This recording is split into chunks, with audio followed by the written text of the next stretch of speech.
2015 ಈ ಹಿಂದೆ BBMP ಚುನಾವಣೆ ಕಂಡಕ್ಟ್ ಆಗಿದ್ದು ಹತ್ತತ್ರ 11 ವರ್ಷ ಆಗಿದೆ.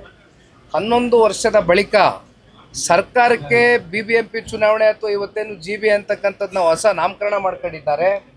ಇದನ್ನು ಕಂಡಕ್ಟ್ ಮಾಡಬೇಕು ಅಂತಕ್ಕಂಥದ್ದು ಅವರ ತಲೆಯಲ್ಲಿ ಬಹುಶಃ ಲೋಕಲ್ ಬಾಡಿ ಎಲೆಕ್ಷನ್ಗಳ ಬಗ್ಗೆ ಅವ್ರು ಮಾಡಬೇಕು ಅಂತಕ್ಕಂಥದ್ದು ಅವ್ರ ಮನಸ್ಸಲ್ಲಿ ಹಾಕಿಲ್ಲ ಅಂದರೆ 2.5 ವರ್ಷದ ಅವರ ಆಡಳಿತ ವೈಖರಿ ಜನ ಬಹುಶಃ ಸ್ಥಳೀಯ ಚುನಾವಣೆಗಳಲ್ಲಿ ಅದಕ್ಕೆ ಉತ್ತರ ಕೊಡ್ತಾರೆ, ಕಾಂಗ್ರೆಸ್ನ ತಿರಸ್ಕಾರ ಮಾಡ್ತಾರೆ ಅಂತಕ್ಕಂಥ ಒಂದು ಭಯ ಇದೆ. ಆದರೆ ಇವತ್ತು ಸುಪ್ರೀಂ ಕೋರ್ಟ್ ಕಡೆಯಿಂದ ಆರ್ಡರ್ಸ್ ಇದೆ, ಕ್ಲಿಯರ್ ಕಟ್ ಡೈರೆಕ್ಷನ್ಸ್ ಇದೆ. ಜೂನ್ ತಿಂಗಳು ಒಳಗಡೆ ಇವತ್ತು ಚುನಾವಣೆ ಪ್ರಕ್ರಿಯೆಯನ್ನು ಮಾಡಬೇಕು. ಜೊತೆಯಲ್ಲಿ ಈಗಾಗಲೇ ವಾರ್ಡ್ಗಳು ಡಿಲಿಮಿಟೇಷನ್ಸ್ ಆಗಿದೆ ಮತ್ತು ಈ ತಿಂಗಳು 23ನೇ ತಾರೀಕುವರೆಗೂ ಕೆಲವೊಂದಷ್ಟು ಅಬ್ಜೆಕ್ಷನ್ ಫೈಲಿಂಗ್ಸ್ ಏನಿದೆ ಕೆಟಗರಿಗೆ ಸಂಬಂಧಪಟ್ಟಂತೆ ಇದಕ್ಕೂ ಕೂಡ ಅವಕಾಶಗಳಿದೆ.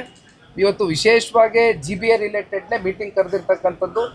ಪಕ್ಷದ ಚೌಕಟ್ಟಿನಲ್ಲಿ ಅನೇಕ ಬಾರಿ GBA ಕೋರ್ ಕಮಿಟಿಯ ಅಧ್ಯಕ್ಷರು ಅರ್ಕಲ್ಗೂಡು ಮಂಜಣ್ಣ ಅವರು ಮತ್ತು ಕೋರ್ ಕಮಿಟಿಯ ಸದಸ್ಯರು ನಾವೆಲ್ಲರೂ ಕೂಡ ಚರ್ಚೆ ಮಾಡಿದಂಥ ಸಂದರ್ಭದಲ್ಲಿ ಪಕ್ಷದ ಚೌಕಟ್ಟಿನಲ್ಲಿ ಹಲವಾರು ಚರ್ಚೆಗಳು ನಮ್ಮ ತಾಲೂಕಿನ ಅಧ್ಯಕ್ಷಗಳು ಯಾರಿದ್ದಾರೆ ಬೆಂಗಳೂರು ನಗರದಲ್ಲಿ, ಜೊತೆಯಲ್ಲಿ ಇಲ್ಲಿ ರಮೇಶ್ ಗೌಡರು ಕೂಡ ನಮ್ಮ ಜೊತೆಲಿದ್ದಾರೆ. ನಾವು ಮಾತಾಡಿದಾಗ ಎಲ್ಲೋ ಒಂದು ಕಡೆ ಇದು ಒಂದು ಕಾರ್ಯಕರ್ತರ ಚುನಾವಣೆ, ಆಕಾಂಕ್ಷಿತರು ಜಾಸ್ತಿ ಇದ್ದಾರೆ, ಹೊಸ ನಾಯಕತ್ವ ಹುಟ್ಟಾಗ್ತಕ್ಕಂಥದ್ದಕ್ಕೆ ಇದು ಒಂದು ಒಳ್ಳೆ ಸುವರ್ಣವಾದಂಥ ಒಂದು ಅವಕಾಶ ಅಂತಕ್ಕಂಥದ್ದು ಎಲ್ಲರ ಒಪಿನಿಯನ್ ಆಗಿದೆ. ಆ ಭಾವನೆಯನ್ನು ಸನ್ಮಾನ್ಯ ದೇವೇಗೌಡರು ಸಾಹೇಬ್ರ ಬಳಿ ಕೂಡ ಹಂಚ್ಕೊಂಡಿರ್ತಕ್ಕಂಥದ್ದು ಆಗಿದೆ.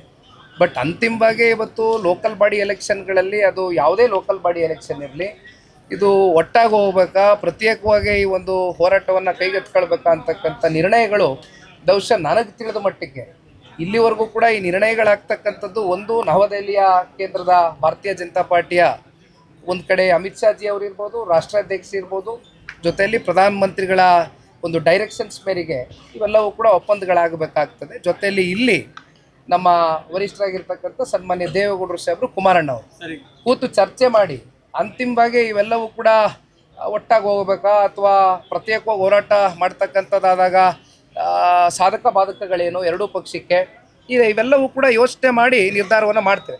ಸರ್, ಈಗ ಮಹಾರಾಷ್ಟ್ರದಲ್ಲಿ NDA ಮೈತ್ರಿಕೂಟ ಈಗ ಅಭೂತಪೂರ್ವ ಗೆಲುವಾಗಿದೆ. ಐತಿಹಾಸಿಕವಾಗಿ 90 ಸ್ಥಾನಗಳನ್ನ ಗೆದ್ದಿದೆ NDA ಮೈತ್ರಿಕೂಟ. ಇಲ್ಲೂ ಕೂಡ ಅದೇ ರೀತಿ ಏನಾದರೂ ಆಗುತ್ತಾ ಮೈತ್ರಿ ಮೂಲಕ ಹೋದ NDA ಬಹುಶಃ ಈ ಹಿಂದೆ ಲೋಕಸಭಾ ಚುನಾವಣೆಯ ಫಲಿತಾಂಶ ತೆಗೆದು ನೋಡಿದಾಗ ನಮಗೆ ಒಂದು ಉತ್ತಮವಾದಂಥ ರಿಸಲ್ಟ್ ಇವತ್ತು ನಮ್ಮ ಕಣ್ಮುಂದೆ ಬಂದಿದೆ.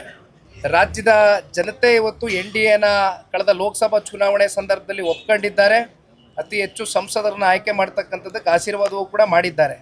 ಆದರೆ NDA ನಾನು ಒಂದು ಮಾತನ್ನು ಹೇಳ್ತೇವೆ, ಇವತ್ತು ಜನತಾದಳ ಪಕ್ಷ ನಮ್ಮ NDA ಮಿತ್ರಕೂಟದ ಒಂದು ಭಾಗವಾಗಿ ಇವತ್ತು ನಾವೇನು ಕೆಲಸ ಮಾಡ್ತಾ ಇದ್ದೇವೆ, ನಮ್ಮ ಭಾರತ ದೇಶ ಮತ್ತು ನಮ್ಮ ರಾಜ್ಯವನ್ನು ಕಟ್ತಕ್ಕಂಥದ್ದಕ್ಕೆ ಪ್ರತಿ ಹಂತದಲ್ಲೂ ಕೂಡ ಇವತ್ತು ಸನ್ಮಾನ್ಯ ಕುಮಾರಣ್ಣ ಅವರು ಮುಂದಾಗಿದ್ದಾರೆ. ದೇಶದ ಗೌರವಾನ್ವಿತ ಪ್ರಧಾನಮಂತ್ರಿಗಳು ಅವರಿಗೆ 2 ಪ್ರಮುಖವಾದಂಥ ಹುದ್ದೆಗಳನ್ನು ಕೂಡ ನೀಡಿದ್ದಾರೆ.